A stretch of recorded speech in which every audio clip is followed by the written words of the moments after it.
Welcome साथियों। तो UP triple SC की अगर बात की जाए तो यहाँ पे जूनियर असिस्टेंट 2019 की भर्ती बहुत लंबे समय से पेंडिंग चल रही है। यह क्या कहेंगे, इससे ज़्यादा भी पेंडिंग 2016 की अगर बात की जाए, जूनियर असिस्टेंट का डीवी वगैरह सब हो चुका है, मगर अभी कंप्यूटर ऑपरेटर 2016 की डीवी 7 दिसंबर को जो है की गई है और इसके डॉक्यूमेंट वेरिफिकेशन के जो फॉर्म डाउनलोड करने का लिंक वेबसाइट पे एक्टिवेट हो चुका है।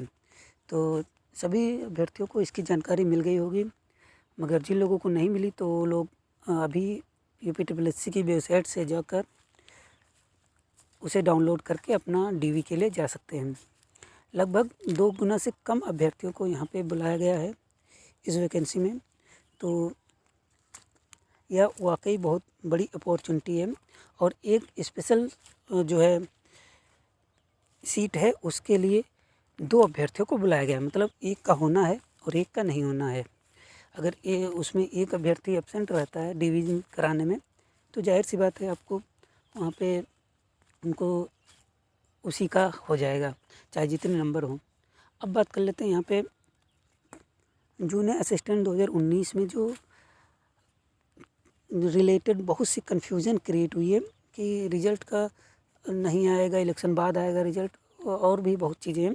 कुछ लोग कह रहे हैं कि 5,000 अभ्यर्थी जो है पास होंगे, रिज़ल्ट आएगा, और कुछ लोग कह रहे हैं 10,000, कुछ लोग कह रहे हैं 8,000। तो वो सब चीज़ें हम यहाँ पे इसी वीडियो में डिस्कस करेंगे और बताएंगे कि किस दिन रिज़ल्ट आ सकता है, और साथ ही देखेंगे कि कट ऑफ इसकी क्या बन सकती है, कितने नंबर वाले कैंडिडेट यहाँ पे पूरी तरीके से देखा जाए तो उनको सफलता मिल सकती है जो है टाइपिंग में। तो टाइपिंग की कट ऑफ यहाँ पे जो रिलीज़ की जाएगी उसके बारे में एक और कन्फ्यूज़न है कि मेरी टाइपिंग नहीं निकली है, तो क्या सीपीएम वाला कन्फ्यूज़न भी है, वो सब भी देख लेंगे यहाँ पे इस वीडियो में। तो इस वीडियो को पूरा देखिएगा, जो भी कन्फ्यूज़न आपको है सब यहाँ पे फुलफ़िल होने वाले हैं। कुछ लोग जो कन्फ्यूज़ हैं वो सीपीएम को लेकर हैं, मतलब कि 30 वर्ड पर मिनट मांगी गई है और आपके सीपीएम जो आए हैं 149 आए हैं। ठीक है, 1 सीपीएम कम है या 2 सीपीएम कम है, मगर वहाँ पे टोटल स्पीड जो 30 वर्ड पर मिनट दिखाई गई है। तो मेरा ये कहना है कि आप लोग सेफ़ हैं, क्योंकि आपको सीपीएम में नहीं बल्कि वर्ड पर मिनट वहाँ पे कैलकुलेट किया जाता है। तो सीपीएम आपको उससे घबराने की ज़रूरत नहीं है, वो केवल ऐसे ही भ्रम फैलाने के लिए अगर जो आपका कम स्पीड रही है तो लिख दिया जाता है, मगर उससे कोई आपको ज़्यादा दिक्कत नहीं होने वाली है। अब यहाँ पे बात कर लेते हैं कितने कैंडिडेट जो हैं डॉक्यूमेंट वेरिफिकेशन के लिए बुलाए जाएंगे। तो यहाँ पे ये बड़ी संख्या में अभ्यर्थी बुलाए जाएंगे, इसलिए आपको यह नहीं समझना है कि इसकी डीवी हो जाएगी मेरी तो मेरा सिलेक्शन पक्का है।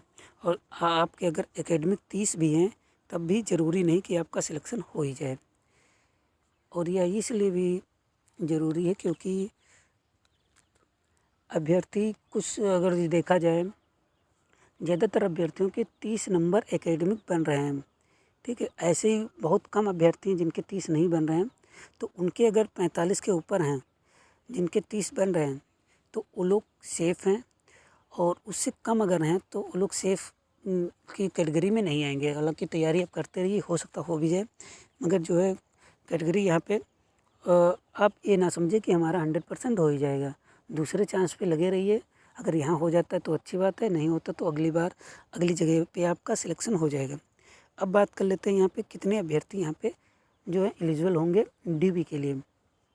जैसा कि मैंने पहले कवर भी किया था कितने अभ्यर्थी यहाँ पे शामिल हो रहे हैं परीक्षा में, तो मैंने देखा कि लगभग 55 से 60% अभ्यर्थी यहाँ पे परीक्षा में शामिल हो रहे हैं। ठीक है, 55 से 60%। तो 55 से 60% अगर देखें तो 9,000 के समथिंग कैंडिडेट यहाँ पे जो है टाइपिंग के लिए पहुँचे थे। अब यहाँ पे देखने वाली बात यह हो जाती है कि अगर इतने पहुँचे तो पास कितने हुए होंगे। तो अभ्यर्थी वो लोग टाइपिंग नहीं देते हैं जिनको बिल्कुल डर है, जिनको पता है कि मेरी स्पीड नहीं निकलेगी। बहुत ही जो मझधार में होते हैं, मतलब कि जो बॉर्डर पे होते हैं, वो लोग चले जाते हैं, मगर जो लोग बहुत नीचे होते हैं वो लोग टाइपिंग देने नहीं जाते हैं। उनको लगता है कि हमारा टाइपिंग निकलेगा ही नहीं, ठीक है, इसलिए वो लोग टाइपिंग नहीं देते हैं। अब यहाँ पे वही लोग फेल हुए जिनकी 30 निकल रही थी घर पे, 30-35, और वो लोग फेल हो गए हैं, ठीक है। तो उसमें कैंडिडेट की संख्या अगर की जाए तो 30 से 35% से ज़्यादा अभ्यर्थी ऐसे नहीं होंगे जो फेल हुए होंगे, ठीक है। तो 90% का 33% देखा जाए तो कितने हो जाएंगे 30%, 9,000 का 30%, तो लगभग 3,000 के 2700 हुए, मगर 3,000 हम मान के चलते हैं। तो 3,000 अगर अभ्यर्थी यहाँ पे हुए हैं तो यहाँ पे जो निकल के आएगा सिलेक्शन, तो 6,000 के समथिंग अभ्यर्थी यहाँ पे आपको डीवी के लिए रिजल्ट में इंक्लूड होते दिखेंगे। और साथ ही अगर डीवी की बात करें कितने अभ्यर्थी डीवी के लिए पहुँचेंगे, तो डीवी में पहुँचने वालों की संख्या जो है 4,500 से 5,000 हो सकती है, इससे ज़्यादा नहीं होगी। ये जो मेरा रिव्यू है, ठीक है, 5,000 से ज़्यादा नहीं होगी और 4,500 से कम नहीं होगी। अब बात कर लेते हैं कि रिज़ल्ट डेट क्या होगी। तो रिज़ल्ट इसका भी डिक्लेयर किया जाना है और रिज़ल्ट 10 तारीख तक ज़रूर आ जाएगा। 10 दिसंबर तक रिज़ल्ट इसका आ जाएगा और इसके बाद डीवी के लिए जल्द ही डेट अनाउंस की जाएगी और डीवी फॉर्म भी आ जाएगा।